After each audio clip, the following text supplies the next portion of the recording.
Diario de guerra de Zarzov, Ucrania, 7 de abril del 2025. Parte del día. En primer lugar, avances confirmados del ejército ruso en Kursk, Sumy, Kupiansk, Toretsk, Pokrovsk y Kurajovo. El ejército ucraniano se revuelve en el área de Borova, uno de los pasos del río Skol, al sur de Kupiansk.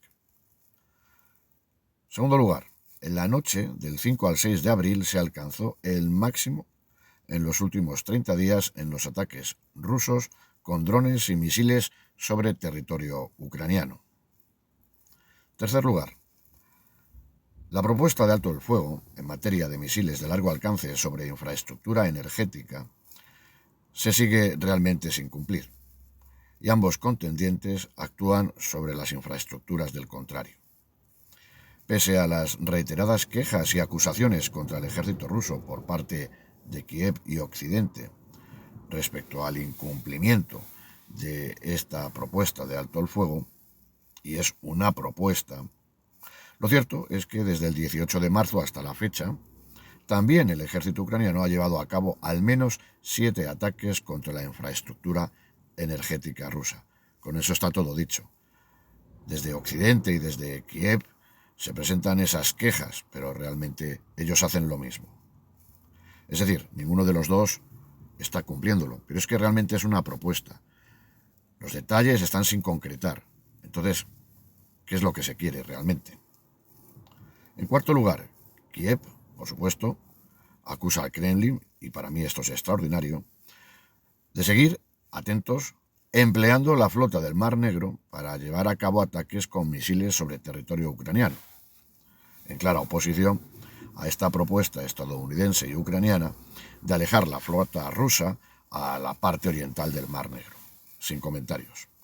Desde luego, los puntos 3 y 4 que he mencionado ponen de manifiesto la falta de capacidades de la defensa aérea ucraniana y, por tanto, la necesidad urgente, acuciante, de lograr que el Kremlin acepte este alto el fuego del punto 3 y la limitación en el movimiento de la flota rusa del Mar Negro del punto 4. Pasamos ahora al análisis del sector Kharkov. Nos vamos directamente ya al campo de batalla y el objeto de estudio va a ser precisamente ese círculo negro que tienen ustedes en la imagen, que corresponde al área de Kupiansk y alrededores. Como recordarán ustedes, hace ya varios meses el ejército ruso logró pasar al otro lado del río Skol, a la parte occidental, al norte de Kupiansk, concretamente en el área de Doborichna, y lo que era una cabeza de puente incipiente se ha convertido ya en una zona importante bajo control del ejército ruso que le permite proyectarse al oeste y al noroeste precisamente de este oblast de Kharkov. La progresión rusa en esta zona ha obligado al jefe Sirsky a desplazar una serie de unidades para contener al ruso. De norte a sur estaríamos hablando de un orden de batalla que es el siguiente. Es el despliegue, repito, del ejército ucraniano. Un regimiento de UAVs o drones, el tercer batallón de una brigada no identificada de carros, la brigada número 5 de la Guardia Nacional, el octavo batallón de asalto de montaña de la 10ª Brigada de Montaña, el batallón número 40 de fusileros independientes Kodak, la 151 Brigada Mecanizada, la 154 Brigada Mecanizada y la Brigada número 15, la 15ª Brigada Kara-Dak. Hace escasamente 3 meses, en esta misma zona de combates, el jefe Sirsky solamente desplegaba el batallón número 40 de fusileros independientes Kodak que he mencionado y al octavo batallón de asalto de montaña de esa 10ª Brigada de Montaña. ¿Qué quiero decir con esto?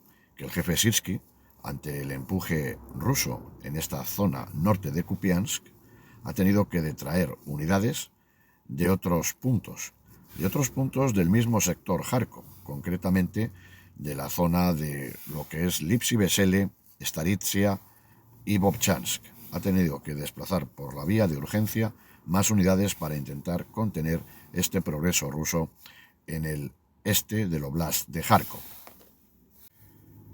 Y si bien es cierto, el centro de gravedad de la defensa se localiza en Kupiansk, todas estas unidades que he mencionado antes tenían que ir precisamente al perímetro exterior de Kupiansk.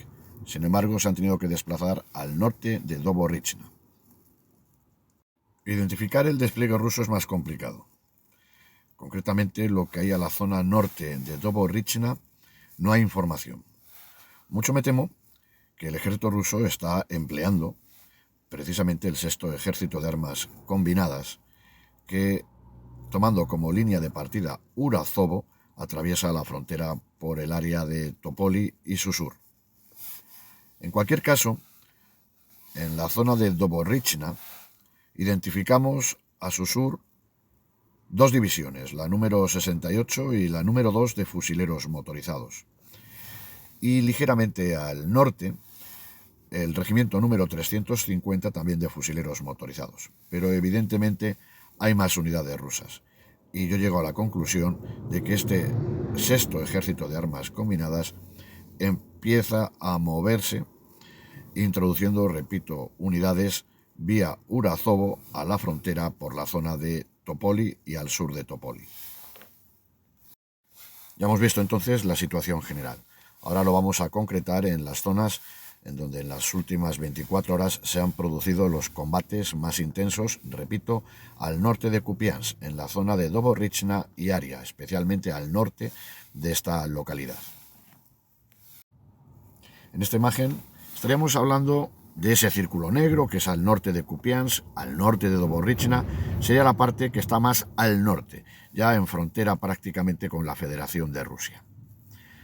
Es aquí, en la flecha superior derecha, donde comento, a la altura de Topoli, donde se van introduciendo unidades del ejército ruso, apoyando a la acción principal, que son los combates por Kamianka. Esta es la progresión rusa que se encuentra más al noroeste en sentido Berliki-Burluk, que ahora veremos la importancia de esta localidad para el ejército ucraniano en todo lo que es la defensa este y noreste del Oblast de Kharkov. Y es que el ejército ruso, al norte de Kupiansk, va quemando etapas. La vanguardia rusa está, como he comentado, sólidamente asentada en la parte occidental del río Skol. Y esto no solo permite a las unidades del jefe Gerasimov actuar sobre la defensa norte de la localidad, también permite a las fuerzas rusas proyectarse, como he comentado, hacia el oeste y hacia el noroeste del Oblast de Kharkov. Esto, sin duda, hace peligrar la retaguardia de las fuerzas ucranianas de este sector. En el área más oriental de este tramo de frente, hablo de la zona de Vovchansk y proximidades. Recuerden que el ejército ruso entró por Kharkov, eje Lipsy-Vesele, Staritsia y Vovchansk. Bueno, pues la parte más oriental de este tramo de frente, que es Vovchansk, las fuerzas que tiene el ejército ucraniano van a estar amenazadas precisamente por la progresión rusa que estamos analizando ahora, que sería en esta zona de Kamianka y también un poco más al sur, como veremos a continuación. Al sur inmediato de Kamianka nos vamos a encontrar con los combates que se están produciendo en Malaya Shapovka, que está ya bajo control ruso, y los combates por el control definitivo de la localidad de Doroshivka o Doroshivka. En esta imagen, lo último que he comentado, el ejército ruso controla ya Mala Shapivka, objetivo cortar la C-211-901. Pero a su vez, al norte de Mala Shapivka, el ejército ruso actúa sobre Doroshivka. La intención es claramente una progresión al norte, hacia el noroeste, hacia la localidad de Berliki-Burluk. Y es que esta localidad bajo control del ejército ucraniano es clave para todo lo que es la defensa del sector Kupiansk. Y ahora, en la siguiente imagen, vamos a analizarlo. Vamos a estudiar cuáles son las rutas logísticas y transferencia de unidades que el jefe Sirsky está empleando precisamente para contener al ruso en el río Skol, en la zona de Kupiansk. Para la defensa de esta zona del Oblast de Kharkov, centro de gravedad Kupiansk, centro de gravedad de la defensa, el ejército ucraniano tiene una serie de rutas logísticas. Todas parten de Kharkov. Hay dos rutas que son las que se encuentran más al norte y que son las rutas que de alguna manera bombean hombres y equipo precisamente a lo que es el frente que hay en Vovchansk y la parte oriental de Vovchansk. Me estoy refiriendo a las rutas que pasan por Rubizne y que pasan por Stary Salty.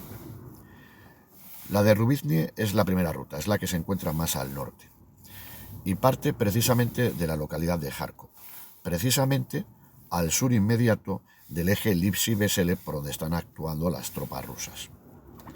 Llegan a Rubizne y luego ya de Rubizne pasan a la zona de Vovchansk atravesando el río Donetsk. La segunda ruta es la de Stary Salty.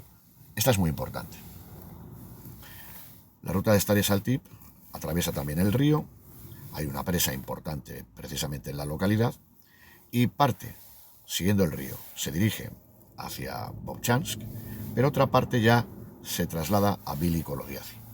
Vili Kolodiazi está en la retaguardia de Vovchansk y a su vez también alimenta a Vovchansk y todo lo que es el tramo norte de esta parte del Oblast de Kharkov.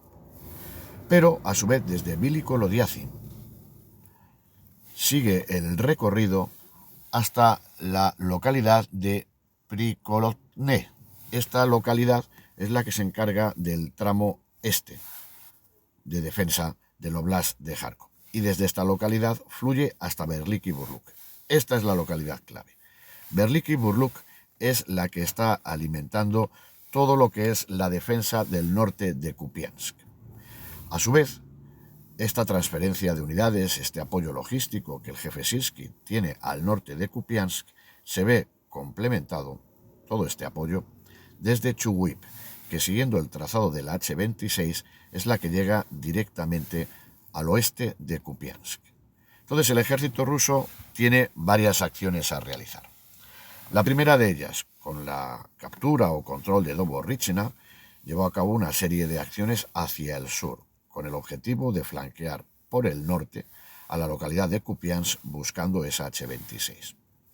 Después, las acciones que he mencionado yo sobre Kamianke y las otras localidades tienen como objetivo dirigirse hacia Verliki Burluk. Y después, una tercera flecha, que es la que es prácticamente la zona de Kamianke hacia el norte, hacia Topoli, es precisamente la zona donde está fluyendo muy probablemente esté fluyendo ese sexto ejército de armas combinadas del ejército ruso. La idea del jefe Gerasimov es tratar de presentarse en la retaguardia, precisamente, de las fuerzas del grupo de ejército Kharkov que tiene el jefe Sirsky en esa defensa de Vovchansk. Todo esto ha sido posible porque el ejército ruso decidió priorizar los avances al norte de Kupiansk que la propia toma de la localidad de Kupiansk. Sí, que es cierto que el ejército ucraniano resiste bien en Kupiansk, tiene una buena densidad de unidades, tiene su apoyo logístico y flujo de unidades garantizado de momento por el oeste vía H-26, pero lo cierto es que el jefe Gerasimov aquí ha priorizado los avances del ejército ruso al Oblast de Kharkov independientemente de los combates por Kupiansk. Ante el progreso ruso, sin duda alguna, el jefe Sirsky va a tener que, por la vía de urgencia, empezar a enviar unidades desde Chuguip y desde Verliki Burluk para contener el avance del ejército ruso. En las próximas semanas, muy probablemente, haya fuertes combates en esta zona con un intento de contragolpe por parte del jefe Sirsky. De lo contrario, peligra la retaguardia del grupo de ejércitos Kharkov que tiene el jefe Sirsky para contener precisamente al ruso por la zona norte. Eso es todo por hoy. Muchísimas gracias por su atención y ya nos vemos en el próximo vídeo. Que tengan un buen lunes y un buen comienzo de semana. Si les ha resultado de interés este análisis, den likes y suscríbanse. Y para aquellas personas que quieran comprometerse algo más en la batalla informativa que desarrollo desde el canal, tienen ustedes la opción de ser miembros del canal, legionarios de la Legión Zarzovs, desde tan solo 2,99 euros al mes. O si prefieren una colaboración más directa, pueden acudir a la web www.geopoliticazarzovs.com. Un fortísimo abrazo a todos ustedes y muchas gracias de antemano.